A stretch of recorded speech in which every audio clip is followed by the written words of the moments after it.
Bwana Yesu asifiwe. Ninawasalimu nyote katika jina la Yesu Kristo aliye hai. Ninamshukuru sana Mungu kunipa nafasi hii katika TV yetu nzuri ya Sibuka.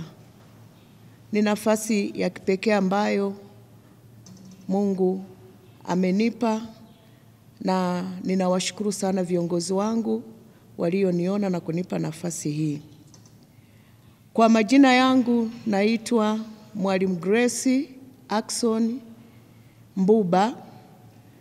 Ni mwalimu kwa fani yangu na ni mshirika wa kanisa la EAGT Rujewa katika mkoa wa Mbeya.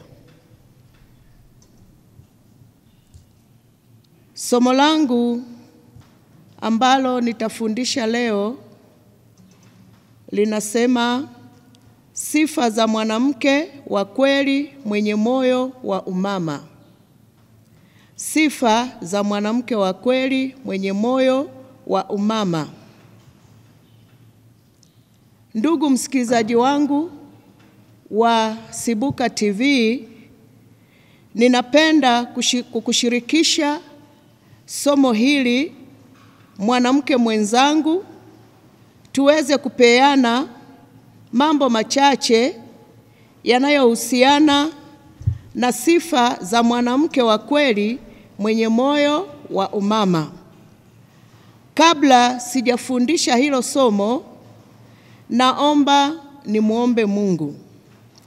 Baba, katika jina la Yesu Kristo wa Nazareti, ninakushukuru Mungu wangu kwa jinsi ambavyo umekuwa mwema katika maisha yetu. Asante Bwana Yesu kwa kutupa nafasi hii, na nakushukuru pia kwa kuniwezesha kuwepo mahali hapa katika studio za Sibuka TV kwa ajili ya kuwasilisha somo hili au mada hii inayohusiana na sisi wanawake. Asante pia kwa ajili ya wasikilizaji wangu, na nakushukuru Mungu kwa sababu naamini utakuwa pamoja nasi katika somo hili kutoka mwanzo mpaka pale tutakapomaliza, na kusihi Roho Mtakatifu ukawe mwalimu wangu, ukaniwezeshe kulinena neno lako kwa usahihi na kwa uthabiti na kwa ujasiri mwingi kwa ajili ya wanawake wenzangu. Katika jina la Yesu Kristo ninakushukuru kwa uaminifu wako, nikiliweka hili somo mikononi mwako pamoja na wasikilizaji wote, na wakabidhi mikononi mwako katika jina la Yesu. Amen. Ndugu msikilizaji wangu, mwanamke mwenzangu, kama ambavyo nimetangulia kusema kwamba katika kipindi hiki tutashirikishana somo linalosema sifa za mwanamke wa kweli mwenye moyo wa umama. Tunapomzungumzia mwanamke, tunamaanisha ni jinsia ya kike. Na huyu mwanamke anaweza akawa katika maeneo mbalimbali. Kwamba mwanamke anaweza kuwa ni msichana, ni mwanamke, lakini pia kuna mama ambaye ameolewa, anaitwa mke, naye ni mwanamke. Lakini kuna mama ambaye ameolewa na pia amejaliwa kuwa na familia. Huyo ndo anayeitwa mwanamke ambaye ni mama. Kwa hiyo iko tofauti ya mwanamke na mama. Mwanamke mwingine anakuwa ameolewa lakini hajajaliwa kupata watoto, atabaki kuitwa mke. Lakini kama mwanamke ameolewa halafu akajaliwa kuwa na familia, huyu anaitwa mwanamke ambaye ni mke lakini pia ni mama. Maana kazi ya mama ni malezi. Kazi ya mama ni kulea familia, kulea watoto au kulea mume wake. Kwa hiyo mimi leo nataka nizungumzie mwanamke ambaye ni mke aliyeolewa lakini pia ni mama. Huyu mwanamke ana sifa ambazo nataka tushirikishane.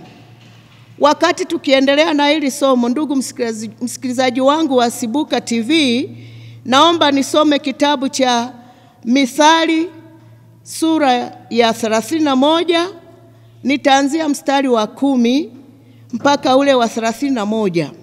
Lakini kwa sababu ya muda hatutaweza kusoma maeneo yote, nitasoma maeneo muhimu tu. Naomba tusome kitabu cha Mithali sura ya 31 mstari ule wa 10. Nitaanza kusoma ule mstari wa 10.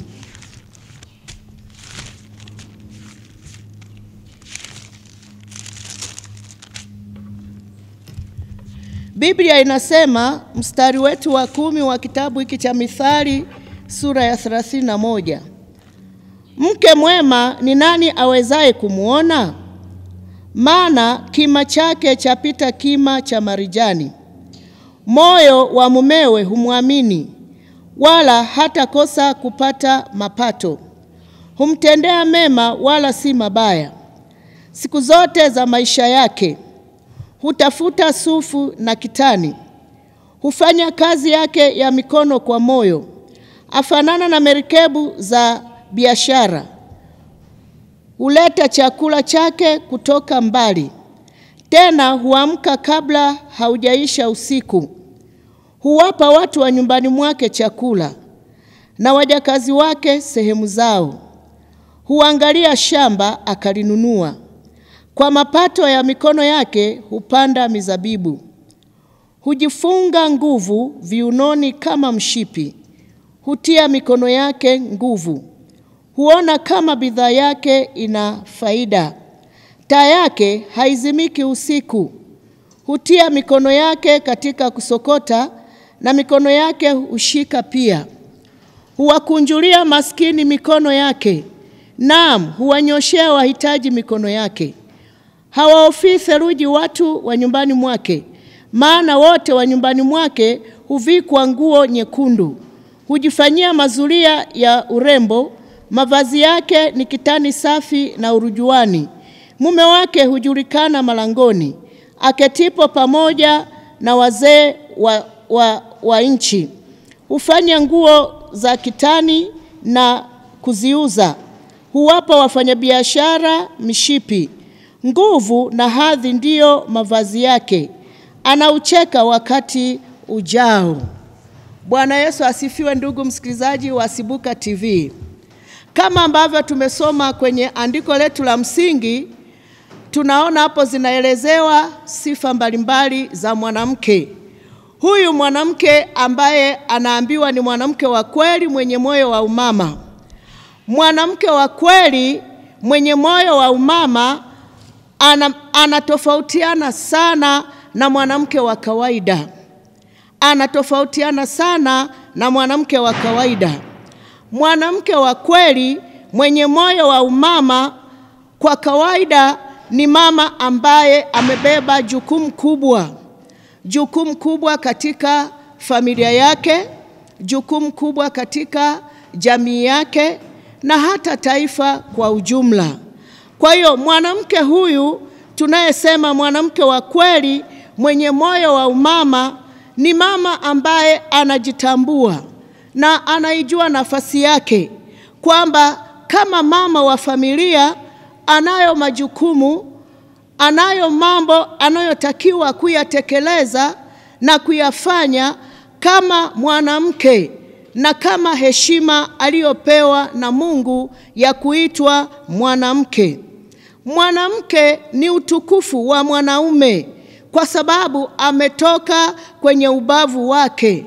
Mwanamke ni utukufu wa mwanaume.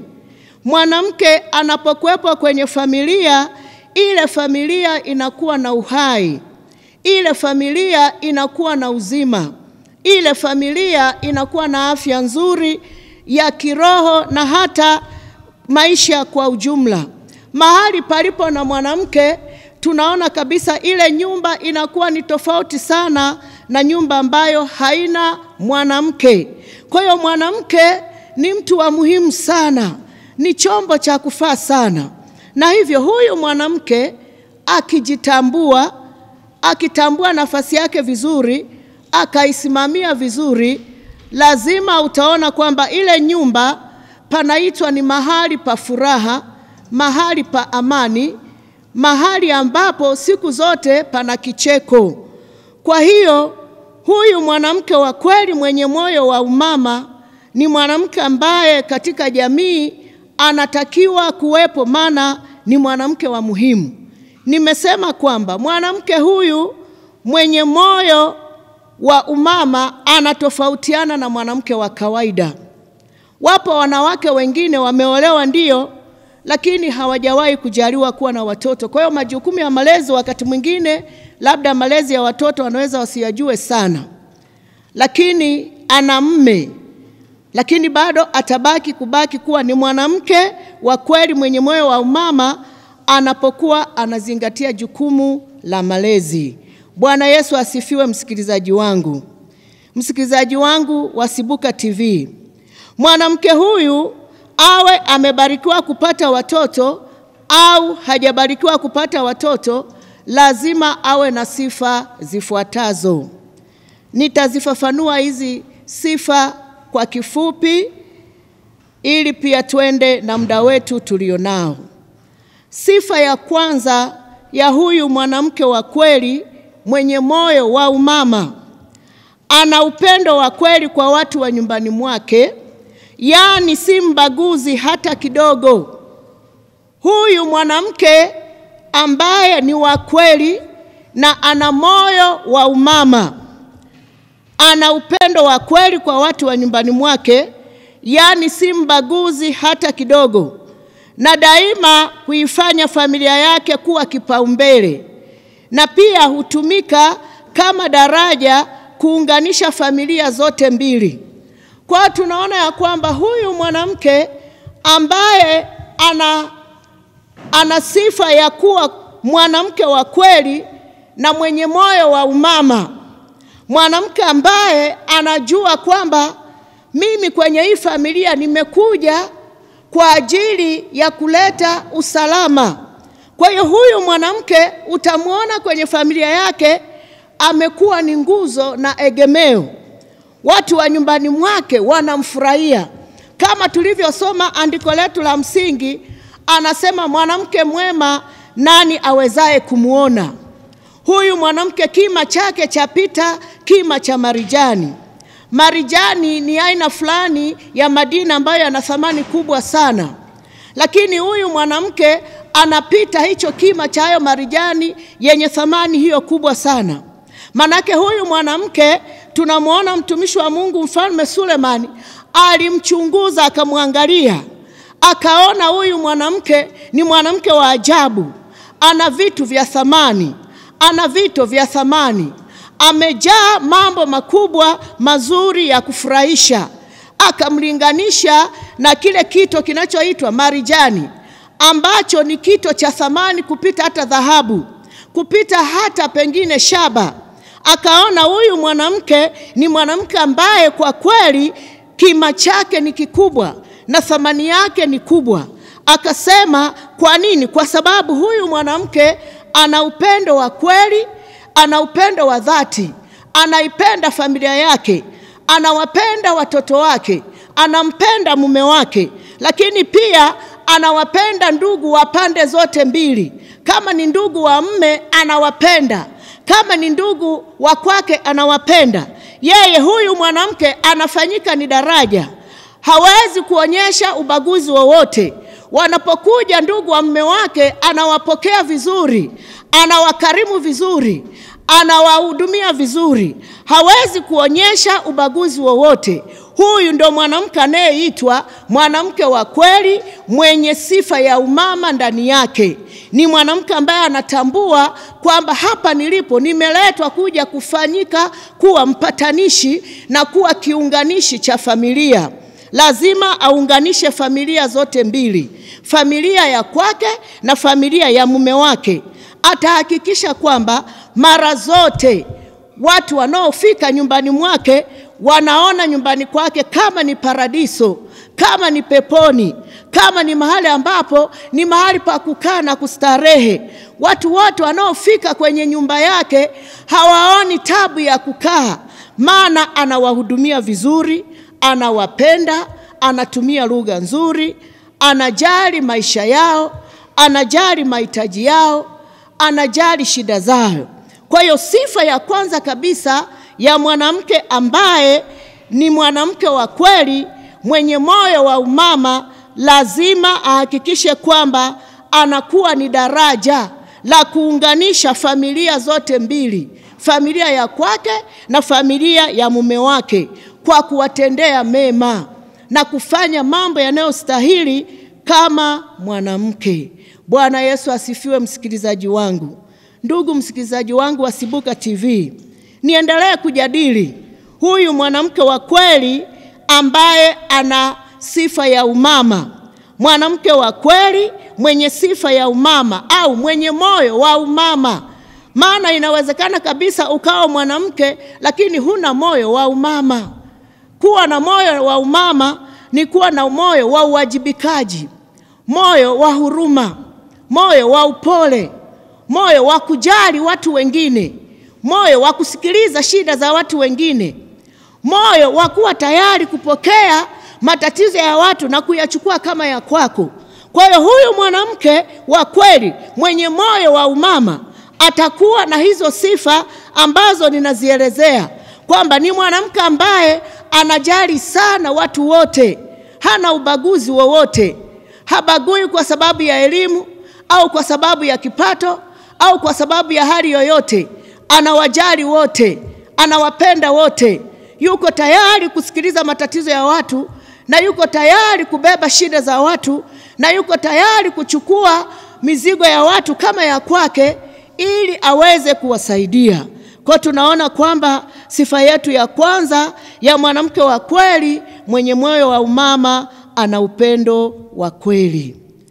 Ninapoendelea na somo langu, ndugu msikilizaji wangu wa Sibuka TV, sifa ya pili ya mwanamke wa kweli mwenye moyo wa umama, ana hekima katika kuyakabili mambo ya nyumbani mwake. Huyu mama, huyu mwanamke wa kweli mwenye moyo wa umama, ana hekima katika kuyakabili mambo ya nyumbani mwake. Tumesoma katika andiko letu la msingi kwamba huyu mwanamke, tunaona kuna sifa zimeelezewa kwamba huyu mwanamke huwa anatafuta shamba, analima. Huyu mwanamke anatafuta chakula kwa ajili ya familia yake. Huyu mwanamke yuko tayari kutatua matatizo ya familia yake. Huyu mwanamke yuko tayari kukabiliana na mambo magumu yanayohusiana na familia yake. Hata kuwa mwanamke wa kuhangaika na kutangatanga na kuelezea mambo yake hovyo hovyo au kuwasimulia watu hovyo hovyo. Kila anapokutana na jambo gumu, kila anapokutana na jambo ambalo labda ni zito, atakaa chini na kutafakari, atamtafuta Mungu, atapiga magoti, atamuuliza Mungu. Bwana Yesu asifiwe. Msikilizaji wangu wa Sibuka TV, huyu mwanamke hatakuwa mwanamke wa kuyumbayumba, atakuwa ni mwanamke mwenye msimamo. Mwanamke wa kweli mwenye moyo wa umama ni mwanamke mwenye msimamo, mwanamke aliyeshupavu, mwenye moyo wa ushujaa. Yuko tayari kuhakikisha kwamba familia yake haiyumbi, iwe kiuchumi, iwe kimaadili, iwe kimaisha. Atahakikisha familia yake haiyumbi, atahakikisha watoto wake wamekaa kwenye mstari vizuri. Huyu mwanamke anahakikisha kwamba nyumba yake panakuwa ni mahali pa usalama, mahali penye amani. Kwa hiyo tumesema kwamba huyu mwanamke ana hekima katika kuyakabili mambo ya nyumbani mwake. Hata siku moja hata ruhusu ujinga uwepo nyumbani mwake. Pamoja na kwamba tunasema watoto wa siku hizi labda wanaharibika, au dunia imeharibika, au tunaishi katika dunia ambayo imeharibika kwa sababu ya mambo ya mtandao au mambo yanayoendelea sasa. Huyu mwanamke, pamoja na kuishi kwenye hiyo dunia ambayo inaonekana kama imeharibika, kwa kuwa anamtegemea Mungu, kwa kuwa anamjua Mungu, ana uhakika kwamba kwa msaada wa Mungu familia yake au mji wake itakuwa ni mahali ambapo pamejaa maadili na uadilifu mkubwa, watoto wake atawafundisha katika maadili ya Mungu, atapambana, atahakikisha anapambana kuhakikisha kwamba familia yake inaishi maisha ambayo yanampendeza Mungu. Ndugu msikilizaji wangu wa Sibuka TV, mwanamke mwenzangu ambaye ni mwanamke wa kweli na mwenye moyo wa umama, ninaamini kabisa ya kwamba haya ninayoyazungumza huwa tunakutana nayo na yanaonekana, na tunaendelea kupambana, na kwa msaada wa Mungu ninajua kabisa ya kwamba tunayaweza mambo yote katika yeye atutiaye nguvu. Bwana Yesu asifiwe sana. Lakini ninapoendelea na kuelezea hii mada ya sifa za mwanamke wa kweli mwenye moyo wa umama, tuendelee kujadili kipengele cha 3 kinachosema ya kwamba huyu mwanamke wa kweli mwenye moyo wa umama ana uvumilivu sana katika jambo lolote lile gumu, na daima huona gumu lolote limpatalo kama changamoto na sio kosa. Huyu mwanamke wa kweli mwenye moyo wa umama ana uvumilivu sana katika jambo lolote gumu. Ninajua tunavyoishi katika maisha hayawi mserereko siku zote. Maisha kuna wakati kuna kupanda, kuna kushuka. Kuna wakati mnaweza mkapita kwenye changamoto, kuna wakati familia inaweza kapita kwenye maisha labda uchumi mgumu au hali yoyote ikajitokeza, magonjwa, kunaweza kukatokea hali fulani ngumu. Mwanamke wa kweli mwenye moyo wa umama hababaishwi na hizo hali, hayumbishwi na hayo mambo, anakaa chini, anatafakari, anatafuta jambo hili limetokea wapi, na mimi kama mama natakiwa kufanya nini. Hata kama limetokea jambo gumu labda la aibu, kwa mfano yawezekana labda binti yake ameleta jambo la aibu katika familia, huyu mwanamke hakai chini na kuanza kulia, hakai chini na kuanza kupiga kelele. Huyu mwanamke anatumia hekima, anatumia busara, analitatua lile jambo kwa uvumilivu mkubwa, tena kwa hekima kubwa, kama ambavyo katika kitabu cha Kutoka ile sura ya 2 ukianza ule mstari wa 1 na kuendelea, tunakutana na wanawake wa Kiebrania ambao walikuwepo katika ile nchi ya utumwa wakiwa chini ya Farao. Farao alitoa agizo akasema ya kwamba wanawake wa Kiebrania pale wanapojifungua watoto wa kiume wote wauawe na watoto wa kike waishi. Lakini tunaambiwa kwamba kulikuwa na wanawake wa kweli wenye moyo wa umama, wakunga wawili, Pua na mwenzake. Hawa wanawake walikuwa wanamcha Mungu, walikuwa na hofu ya Mungu. Hawa wanawake walijua ni kweli wenzao ni watumwa, lakini kwa sababu wana moyo wa kweli na moyo wa umama, hawa wanawake waliamua kwenda kinyume na lile shauri la mfalme, maana halikuwa shauri zuri. Biblia inasema ya kwamba wanawake wa Kiebrania waliendelea kuzaliana. Mfalme alipowauliza wale wakunga, wakasema hivi, wanawake wa Kiebrania hawa ni mahodari, hutatua matatizo yao au hujifungua kabla mzalisha hajafika. Narudia kusema hiyo sentensi kwa msisitizo. Hawa wakunga walimjibu Farao, wakasema wanawake wa Kiebrania ni hodari, hujifungua kabla mzalisha hajafika. Maana yake ni nini kwetu sisi wanawake wa leo? Mwanamke wa kweli mwenye moyo wa umama hutatua matatizo yake hata kabla hajasimulia kwa watu. Kila anapokutana na tatizo hana muda wa kulisimulia, anakaa chini na kulitatua. Na kama itatokea atahitaji msaada, yeye ameshachukua hatua za kwanza, ameshaanza hatua za awali, ameshakaa chini, ameshatafuta namna ya kukabiliana na ile changamoto. Kwa hiyo mwanamke wa kweli mwenye moyo wa umama si mwanamke anayebabaika, si mwanamke anayeyumba, si mwanamke anayetangatanga kimawazo. Kila anapokutana na changamoto anajua hii ni fursa, lazima niitafutie jibu, na anajua hakuna changamoto inayokuja kwake bila sababu, lazima ina daraja ya kumpeleka mahali. Mwanamke wa kweli mwenye moyo wa umama lazima akae chini na kutafakari kwamba katika jambo hili nalokutana nalo natakiwa nifanyeje. Ana uvumilivu sana anapokutana na mambo magumu.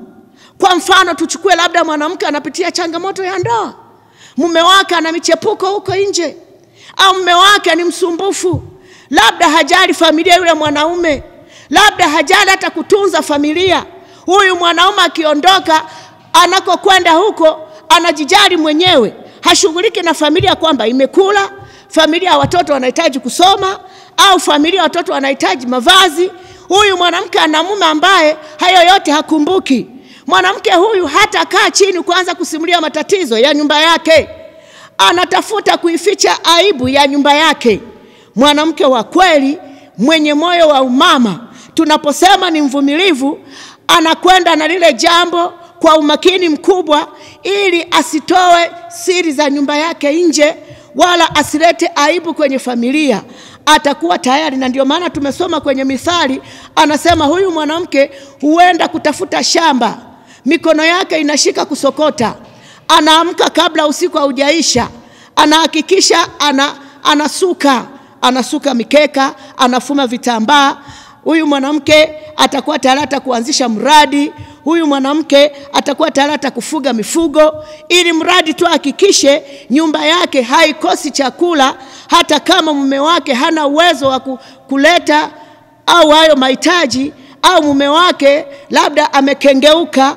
Huyu mwanamke ambaye ni mwanamke wa kweli na ana moyo wa umama, hawezi kuyumbishwa na hiyo hali. Atajua hii ni changamoto imeingia, ni lazima nipambane. Atapambana kwa maombi, atapambana kwa kufanya kazi kwa bidii, atapambana kwa kuhakikisha anajishughulisha, kuhakikisha kwamba hakuna kinachopungua kwenye nyumba yake. Bwana Yesu asifiwe, msikilizaji wangu wa Sibuka TV. Kwa hiyo kama wanawake wa kweli wenye moyo wa umama, ni lazima tufike mahali ambapo tunahakikisha kwamba tunaweka ukuta wa ulinzi kwenye nyumba zetu, kwa kutoruhusu migogoro na machafuko kwenye familia zetu, kwa kuyashika yale ambayo tunaweza kuyafanya yakaziba aibu ya familia. Jina la Bwana libarikiwe sana. Jambo langu la 4 ambalo nataka nikushirikishe msikilizaji wangu, mwanamke mwenzangu wa Sibuka TV, linasema kwamba ni mchapakazi hodari, tena ambaye hawezi kuruhusu familia yake kulala njaa. Huyu mwanamke wa kweli mwenye moyo wa umama ni mwanamke ambaye ni shupavu wa moyo. Anasema ya kwamba ni mchapakazi hodari, tena ambaye hawezi kuruhusu familia yake kulala njaa kabisa. Huyu mwanamke hawezi kuruhusu, huyu mwanamke hawezi kukubali. Na ndio maana tulivyosoma kwenye kitabu chetu cha Mithali sura ya 31 mstari wa 10 mpaka pale 31, anasema huyu mwanamke huhakikisha anafanya kazi kwa mikono yake, hutafuta chakula kutoka mbali, hata ruhusu familia yake ife njaa. Wako baadhi ya wanawake ambao Biblia anawaita ni wapumbavu, tena ni wajinga. Unakuta amelala tu, ukimuuliza mbona hujapika, anasema mume wangu hajaniachia hela ya chakula. Huyu ni mwanamke mpumbavu. Huyu ni mwanamke asiyejitambua. Huyu ni mwanamke ambaye hajaelewa thamani ya kuwa jinsia ya kike, hajaelewa thamani ya kuitwa mama, hajaelewa heshima ambayo amepewa na Mungu ya kuitwa mama. Lakini mwanamke wa kweli anajua alipendelewa, tumepewa maarifa zaidi, tumepewa akili na uwezo wa kufikiri mbali. Wanasaikolojia wanasema mwanamke anatumia hisia zaidi. Unajua mtu mwenye hisia ni mtu mwenye kutafakari sana, ni mtu ambaye hapendi kuona mambo yanaharibika. Kwa hiyo huyu mwanamke wa kweli mwenye moyo wa umama hapendi kuona mambo yanaharibika kwenye familia yake. Hata kubali kuona nyumba yake watoto wake wanaitwa machokora au wanaitwa omba, wanaenda kuzengea kwenye nyumba za watu. Anatamani kuona watoto wake wakitulia nyumbani, wakila chakula ambacho amekiandaa yeye. Kwanza tukijua siku hizi dunia tulionayo imeharibika. Leo watu hawaaminiki. Huwezi kuwaamini watu 100%. Kwa mama wa kweli mwenye moyo wa umama au mwanamke mwenye moyo wa umama, lazima uhakikishe unakuwa mlinzi wa familia yako. Hakikisha unakuwa ni mtetezi wa familia yako. Usikubali kuona watoto wako wanahangaika eti tu kwa sababu baba hajaniachia hela ya matumizi. Siku hizi mambo yamebadilika. Mambo yamegeuka sana. Siku hizi tunategemeana. Yalikuwa ni mambo ya kizamani sana ya kusema mama akae nyumbani, baba akatafuta chakula lete. Sio siku hizi. Mambo yamebadilika. Kwanza ukiangalia wanawake tuko wengi kuliko wanaume. Na wanaume sasa hivi wanachanganyikiwa na mambo mengi. Akipata mwanamke ambaye hana ufahamu, mwanaume ni rahisi kukimbia nyumba. Mwanamke mwenzangu, leo nataka nikuambie, ukitaka mume wako asiwe anatoroka nyumbani, hakikisha mwanamke unasimama kwenye nafasi yako vizuri. Ukitaka kuona mwanamke anarudi nyumbani mapema, haendi kuhangaika huko na huko, anajua nikirudi nyumbani nitakutana na mwanamke ambaye ananiambia baba chakula tayari, ameshaandaa meza, ameshakuwekea kila kitu vizuri, amekuandalia hata chai kama unapenda chai, ameandaa hata kasoda, ameweka tujitu, yani ameweka vitu vizuri. Wanaume siku hizi wanataka kubembelezwa wakina mama wenzangu. Wanaume wa siku hizi wanataka kubembelezwa na waambia. Kwa hiyo ukizubaa na kuambia utapishana na gari la mshahara. Kwa hiyo unatakiwa upambane. Huyu mwanamke hawezi kukubali kuona familia yake inahangaika. Lazima hakikishe hata kama mume wake hajamwachia hela ya matumizi, atahakikisha huyu mwanamke watoto wamekula na mume wake akirudi atakuta chakula kiko mezani.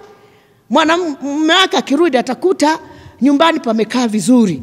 Kwa hiyo huyu mwanamke huyu anaitwa mwanamke wa kweli mwenye moyo wa umama, ni mama ambaye anajitambua kweli. Anajua natakiwa kufanya nini. Niliolewa ili nifanye nini? Niko kwenye hii familia ili nifanye nini? Anajua kitu cha kufanya. Hajaenda pale kama mzigo. Hakai pale kama mzigo. Ameenda pale kama mtendakazi. Ni mchapakazi kweli. Anajua mimi ni askari wa nyumba hii. Anajua mimi ni mchapakazi. Anajua yeye ni ofisa wa ile nyumba. Anajua yeye ni kiongozi pia wa ile nyumba. Anajua yeye ni waziri wa ile nyumba. Anajua asipoweka vizuri mambo yataharibika. Lazima aweke ulinzi pande zote, ili kumfanya huyu mwanaume aione nyumba ni mahali pa kukimbilia. Hata kama alikuwa huko kwenye shughuli zake, anyoke moja kwa moja nyumbani. Mwanamke mwenye moyo wa kweli na moyo wa umama anahakikisha nyumba yake muda wote imejaa chakula. Meza yake haipungui chakula. Pale mezani utakuta hotpot yamejaa. Toka asubuhi mpaka jioni yamejaa chakula. Ili wageni wanapoingia asianze kusema ngoja tukapike. Yeye anapika mapema. Anaandaa kila kitu mapema. Hotpot zimejaa chakula. Chupa za chai zimejaa chai. Friji yake imejaa soda. Maji yamejaa. Kwa hiyo wageni wanapoingia kwenye ile nyumba, hakuna mgeni atatoka bila kula. Kwa huyu mwanamke wa kweli mwenye moyo wa umama, lazima kila mgeni anayeingia kwenye ile nyumba atakuta chakula na atakula. Bwana Yesu asifiwe. Msikilizaji wangu wa Sibuka TV, hebu tuendelee kujadili tena somo letu hili zuri sana la sifa za mwanamke wa kweli mwenye moyo wa umama. Ninatamani wanawake wote ambao tumeolewa au hatujaolewa, lakini tunaitwa wamama. Sifa hizi tuwe nazo, kwamba watu wanapokuja kwenye miji yetu waone kwamba tunaenea, tunatosha, tunafiti. Yani waone kwamba hakuna mahali ambapo kuna kasoro. Kila eneo umefiti, kila eneo umetimia. Sifa za mwanamke wa kweli ametimia. Ukimwangalia kwa habari ya kumcha Mungu ametimia. Ukimwangalia kwa habari ya utumishi ametimia. Ukimwangalia kwa habari ya ukarimu ametimia. Ukimwangalia kwa habari ya uchapakazi ametimia. Kila eneo ametimia. Huyu mwanamke watu wanapomwangalia sema, yani wenzetu, yule mwenzetu alipata mke, na wale watoto wamepata mama. Maana wanaona watoto wana afya nzuri, baba ana afya nzuri. Ndugu pia wakifika pale wanafurahia, kwa sababu huyu mama ana moyo wa umama. Ndugu wa mume wakifika pale wanamfurahia, mawifi zake wakifika wanamfurahia, shemeji zake wakifika, yani wanaona raha, wanaishi kwa amani bila matatizo, kwa sababu huyu mama ametimia pande zote. Kwa hiyo mwanamke mwenzangu unatakiwa kutimia. Bwana Yesu asifiwe sana. Pointi yangu nyingine ya 5 inasema, siku zote huyu mwanamke wa kweli mwenye moyo wa umama daima ni mwaminifu. Daima ni mwaminifu. Huyu mama mwenye moyo wa umama daima ni mwaminifu na anaaminika sana katika matendo yake. Huyu mama daima ni mwaminifu na anaaminika sana katika matendo yake. Mwanamke wa kweli mwenye moyo wa umama katika jamii yake, katika kanisa lake, katika familia yake, ni mwanamke ambaye ni mwaminifu. Wanawake wenzake wanamwamini. Hata kwa mfano kwenye kikundi chake akipewa jukumu la kufanya, analifanya kwa uaminifu. Kwa mfano nizungumzie eneo moja nyeti sana ambalo wengi limewashinda. Eneo la uaminifu katika kutunza fedha za watu wengine. Huyu mwanamke mwenye moyo wa kweli na moyo wa umama, kwa mfano ameunda kikundi chao, labda kuna vikundi vingi vinaundwa, wengine wanaunda vikoba, wengine wanaunda vikundi mbalimbali. Katika hivyo vikundi, huyu mwanamke wa kweli mwenye moyo wa umama amepewa kwa mfano sehemu ya kutunza pesa. Mwanamke wa kweli mwenye moyo wa umama hawezi kuwadhulumu wenzake, hawezi kuwa msumbufu. Atakuwa mwoga kutumia mali ya mtu mwingine bila utaratibu. Atahakikisha kwa kuwa ameaminiwa na wenzake kukabidhiwa jukumu zito, analifanya kwa uaminifu mkubwa, na hata wenzake wanakuwa hawana mashaka naye, kwa sababu mara zote wanapofanya naye kazi wanaona kila wakati wakihitaji jambo fulani litekelezeke, huyu mama hatoroki, hana maelezo, labda hana kukimbia, labda hana kuogopa, maana ana uhakika kwamba kila kitu anachokifanya anakifanya kwa usahihi, sio kwa kuwaogopa wanadamu, bali kwa kumwogopa Mungu. Siku zote wanawake wenzangu, tunatakiwa tufike mahali tusifanye vitu kwa kuwaogopa wanadamu, haitatusaidia. Unaweza ukaogopa wanadamu, lakini Mungu aonaye sirini anajua unayoyafanya kwa siri. Lazima tufike mahali pa kumwogopa Mungu. Unapoaminiwa na wenzio ukapewa jukumu, unaambiwa wewe utasimamia eneo fulani, wewe utasimamia mahali fulani, au wewe utatushikia kitu fulani, uwe mwaminifu, uwe mkweli, uwe mwoga wa kutokuharibu au kuwahuzunisha wenzio. Ninakumbuka mahali fulani mama mmoja alipewa atunze hela za wenzake, wakamwambia mwezi wa pili hizo hela tutatakiwa tuzitumie kwa ajili ya jukumu fulani. Ilipofika mwezi wa pili, wale wenzake wanakwenda, tunaomba basi zile hela ili tukafanye lile jukumu ambalo tulitakiwa kulifanya. Yule mama anawaambia, samahani, mume wangu alichukua zile hela akasema kwamba tutazirudisha, na zile hela hazikurudishwa. Yule mama hakuweza kuzirudisha zile hela, maana uwezo wa kurudisha hakuwa nao. Ile kesi nililetwa mimi kama mimi kuishughulikia, lakini yule mama alishindwa kurudisha zile hela. Kwa nini? Kwa sababu hakuwa mwaminifu. Hakuwa mwaminifu. Yako mambo ambayo lazima uwe mwoga. Kuna wakati lazima hata mwenzi wako wa maisha anapokuambia naomba hiyo hela, mwambie hii hela sio ya kwangu. Hii hela ni ya kikundi, na wenye kikundi wamesema wanaitaka muda fulani. Baba, tuogope hii hela. Kwa mfano hizi hela za Mungu lazima tuziogope sana. Hata hela za vikundi vyetu tu, ili zisikuletee kuaibika na kuonekana kwamba ni mwanamke ambaye hufai katika jamii. Ni vizuri kuwa mwaminifu. Mwelekeze vizuri mwenzi wako wa maisha. Na kama itatokea mmetumia, basi msisitiza kurudishie mapema kabla ya ule wakati wa mapatano, ili kuendelea kuutunza ule uaminifu. Lakini ningekushauri, kama unaona mwenzi wako ni mgumu kurudisha vitu mapema, bora umkatalie kwamba samahani baba, naomba hizi hela za watu tusizitumie, ili kutokuharibu uaminifu wako. Bwana Yesu asifiwe sana. Wanawake wenzangu wa Sibuka TV, sisi kama wanawake wa kweli wenye moyo wa umama, lazima tuhakikishe kwamba siku zote tunaaminika katika matendo yetu, hata kwenye ndoa zetu.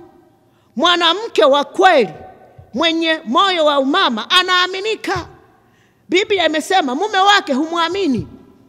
Tumesoma katika Mithali 31 kwamba mume wake humwamini, na watoto wake husema heri, tumepata mama bora. Kwa ni lazima uaminike kwa mume wako, asiwe anakutilia mashaka. Mwanamke wa kweli mwenye moyo wa umama daima siku zote hujitunza. Hujitunza kimaadili, hujitunza katika hali zote. Huhakikisha hata kama amekwenda mahali kufanya shughuli, anajua mimi ni mama, ninatakiwa kuwepo nyumbani kwa wakati na majira nayotakiwa. Si mama kuzurura ovyo kwenye kila eneo. Sio lazima kila kitu kinachofanyika katika jamii mwanamke na wewe ukifanye, sio lazima.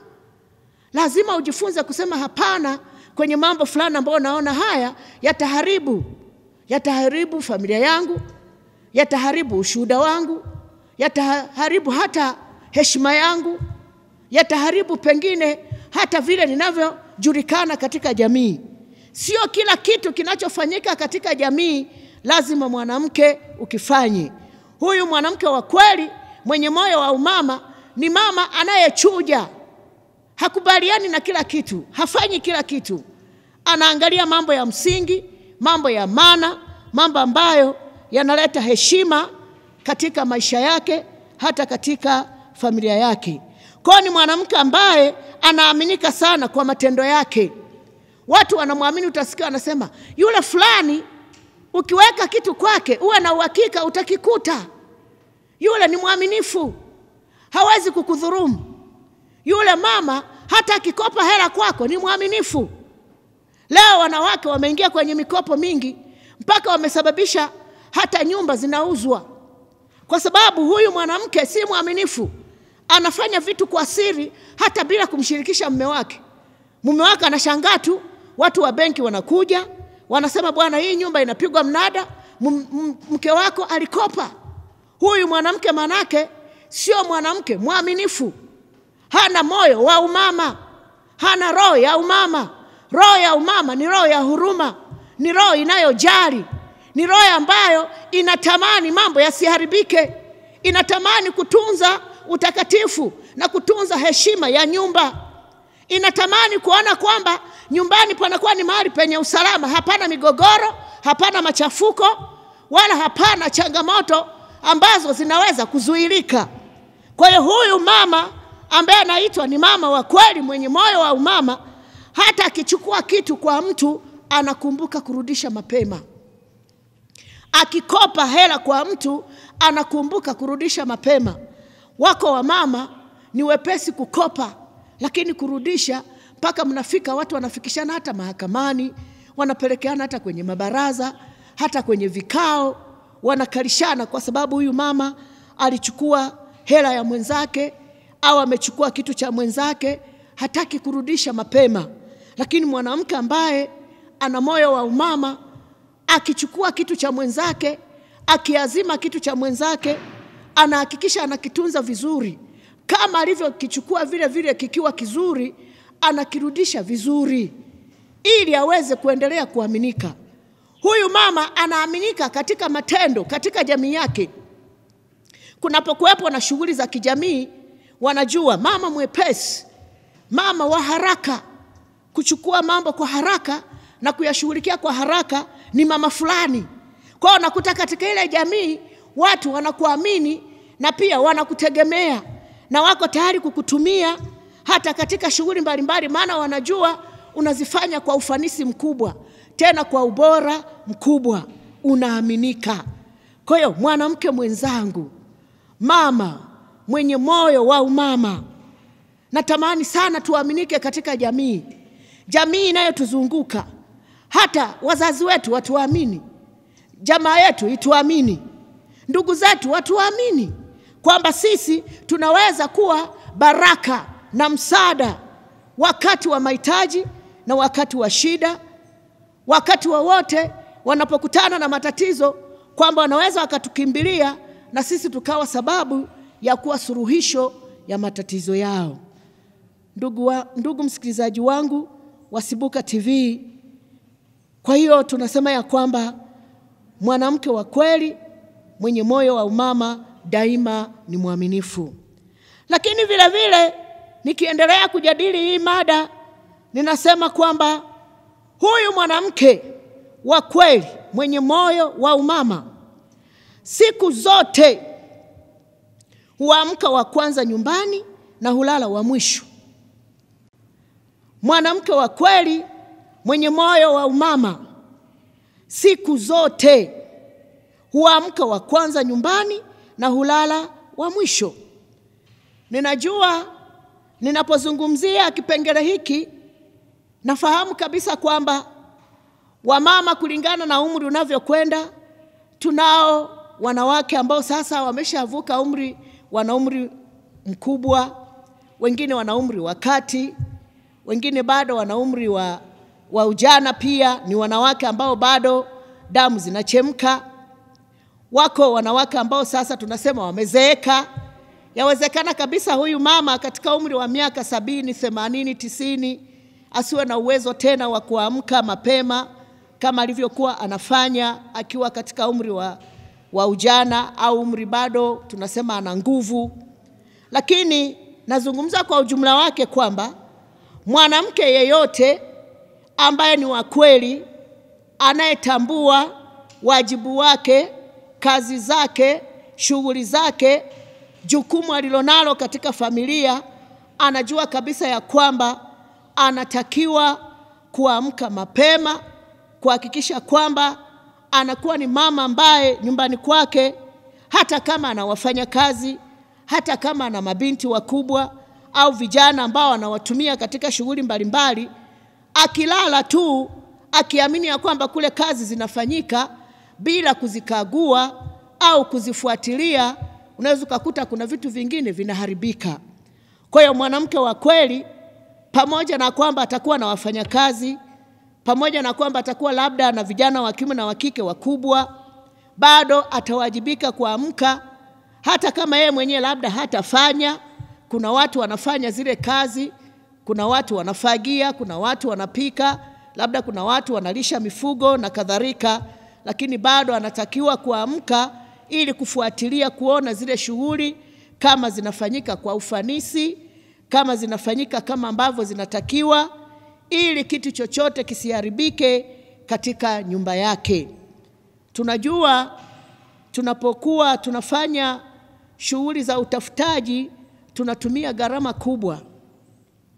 Tunapowekeza vitu vyetu, labda tunajenga nyumba, tunawekeza miradi mbalimbali, tunatumia fedha, tunahangaika, tunatumia muda mwingi na tunatumia mtaji au tunatumia wakati mwingine kipato kikubwa, tunaingia gharama kubwa.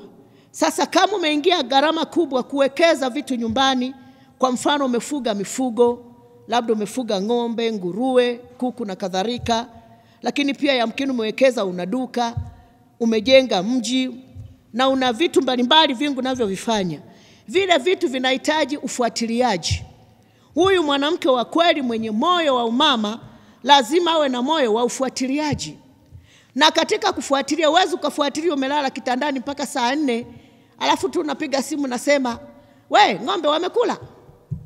Umelisha kuku? Umefagia banda?"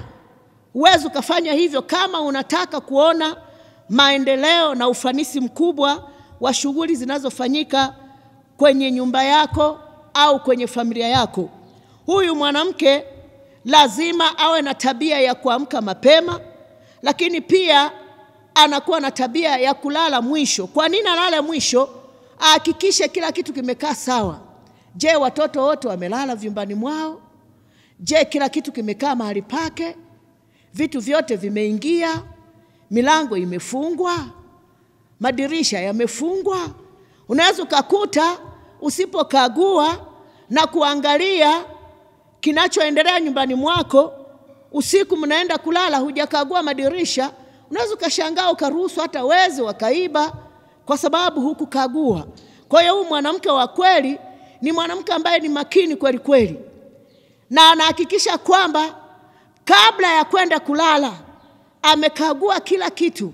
Ameenda kukagua kwenye mabanda kama yamefungwa vizuri, amekagua mageti kama yamefungwa vizuri, anakagua kama kila kitu kimekaa vizuri mahali pake, ndipo anaenda kulala. Huyu ndo anaitwa mwanamke wa kweli mwenye moyo wa umama. Anajali sana familia yake, anajali sana maongezeko, anajali sana afya ya familia yake, anajali sana amani nyumbani mwake, anajali sana amani ya watoto wake, anajali sana amani hata ya mume wake na ndugu wote waliomzunguka. Huyu anajali kuona ya kwamba hakuna uharibifu wowote unaendelea kutokea kwenye familia yake au kwa jamii yake au kwa ndugu zake. Ndugu msikilizaji wangu wa Sibuka TV, mwanamke mwenzangu, tuone ya kwamba kama wanawake tuhakikishe tunaamka mapema na pia tunakuwa wa mwisho kulala, ili kuhakikisha mambo yote katika nyumba yako yamekaa sawa. Ninapoendelea na hii mada, ndugu msikilizaji wangu wa Sibuka, kipengele changu kingine kinasema huwa hadekezi watoto wake. Mwanamke wa kweli mwenye moyo wa umama huwa hadekezi watoto wake. Huhakikisha nyumbani kwake kila mtoto ni mchapakazi na ana nidhamu ya hali ya juu. Huhakikisha ya kwamba kila mtoto nyumbani kwake ni mchapakazi na ana nidhamu ya hali ya juu. Kwa hiyo mwanamke mwenzangu, kama mwanamke wa kweli, hakikisha, na umepewa moyo wa umama, hakikisha unawafundisha watoto wako wote kazi. Usibague. Hata kama unaishi na mfanyakazi mle ndani, yani yaya, na una watoto wako, wote wafundishwe kazi. Maana wote siku moja watakuja kuondoka, ama kuoa ama kuolewa. Usije tu kang'ang'ana kumpa mfanyakazi wa ndani kazi nyingi, lakini wa kwako wanaangalia TV au wanafanya vitu ambavyo havina maana. Watoto wote wafundishwe kazi. Bwana Yesu asifiwe sana. Ndugu msikilizaji wangu, ninapokamilisha hili somo langu, niseme tu kwamba huyu mwanamke wa kweli mwenye moyo wa umama si mbishi, wala hawezi kubishana na mume wake. Daima ni mnyenyekevu. Huyu mwanamke wa kweli mwenye moyo wa umama daima ni mnyenyekevu, si mbishi, hayuko tayari kubishana, yuko tayari kuzungumza kwa lugha ya upole, lugha ya unyenyekevu. Hata kama anajua hapa nimekosewa, bado atakuwa mwanamke wa kushuka. Kwa hiyo ndugu wanawake wenzangu wa Sibuka TV, ninamalizia kwa kusema ya kwamba mwanamke wa kweli mwenye moyo wa umama ametofautiana kwa kiasi kikubwa sana na mwanamke mwingine yeyote wa kawaida, kwa sababu ana sifa nyingi. Zipo nyingi, hizi nimeeleza ni chache kulingana na muda wangu. Hizi ni chache ambazo nimezizungumzia kwa siku ya leo. Yamkini tunapoendelea na wakati mwingine, Mungu akitupa neema, tunaweza tukaendelea kujadili na sifa nyingine nyingi ambazo mwanamke wa kweli mwenye moyo wa umama anatakiwa kuwa nazo, na ndizo ambazo zitamfanya aonekane ni wa heshima katika jamii, apate kuthaminiwa, kuheshimiwa na kuonekana ni mwanamke bora ambaye amepewa kipimo kinachozidi madini mazuri sana na ya thamani sana yanayoitwa madini ya marijani. Maana anasema mwanamke mwema nani awezaye kumuona, kima chake chapita kima cha marijani.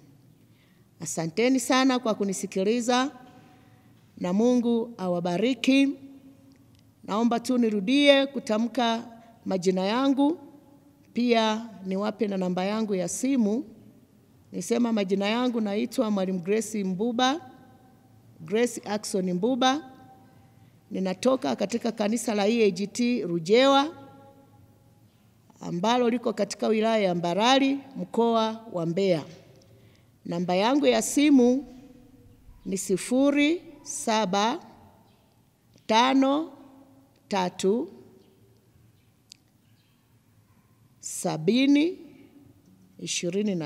0753702960. Narudia, namba yangu ya simu ni